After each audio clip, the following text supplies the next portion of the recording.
In The Lord of the Rings, The Rings of Power, Episode 3, Adar is introduced as the enigmatic leader of the Orcs. The First Age came to an end with the destruction of Morgoth, but Galadriel discovered in The Rings of Power Episode 3 that the forces of evil had prepared for that destruction. She found proof of a contingency that would be put into action if Morgoth were to perish, in which his successor would seize control in his stead. That strategy would be put into action in the Southlands, the area that would eventually bear the name Mordor. Orcs are already prowling the Southlands and snatching entire villages to use as slave labor so they may expand their tunnel systems across the Southlands and, perhaps, beyond.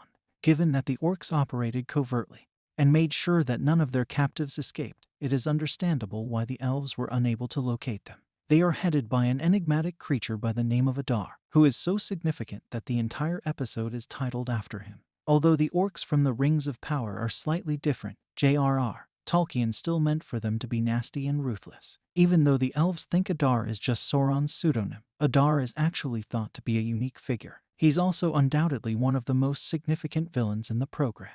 The comrades of Arondir point out that Sauron has many guises and speculate that Adar could be one of them. Although this is unlikely, they're almost certainly correct to believe Adar is either an alias or a title. Arondir notes Adar is an Elvish word, and it probably means father in one of the dialects Tolkien created.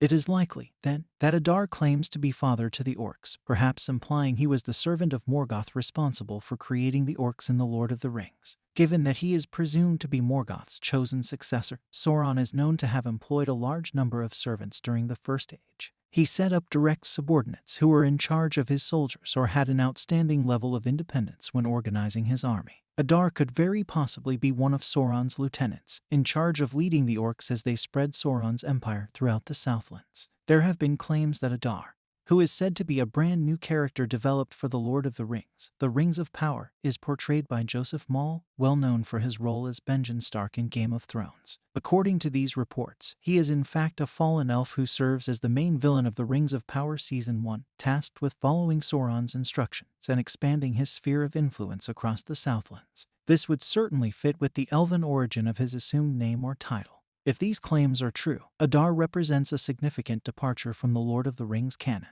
The origin of the Orcs was a subject of much speculation on J.R.R. Tolkien's part. In one version, they were actually fallen elves. This idea was included in Tolkien's unpublished work The Silmarillion, which was released by his son Christopher. When publishing The Silmarillion, Christopher Tolkien had to make several editing choices, and because his father never finished his modifications, he opted for the earliest draft. The late Christopher Tolkien said that after considering his father's opinions, he ultimately decided that mankind, not fallen elves, was responsible for breeding Orcs. He seems to have been driven by a wish to highlight the elves' natural mobility by emphasizing their lack of the ability to fall. Although not all elves are benevolent, their essential nature and mode of creation prohibit them from being genuinely wicked. The appendices and unpublished Middle-earth notes of J.R.R. Tolkien served as the inspiration for The Lord of the Rings, The Rings of Power. In this case, if Adar is a fallen elf, it refers to Tolkien's original notes rather than his changes. It will be exciting to watch how this develops and how a fallen elf who fought in Morgoth's forces and may now serve Sauron alters the mythology of Middle-earth. Thank you for watching. Please don't forget to comment, subscribe, and give us a like.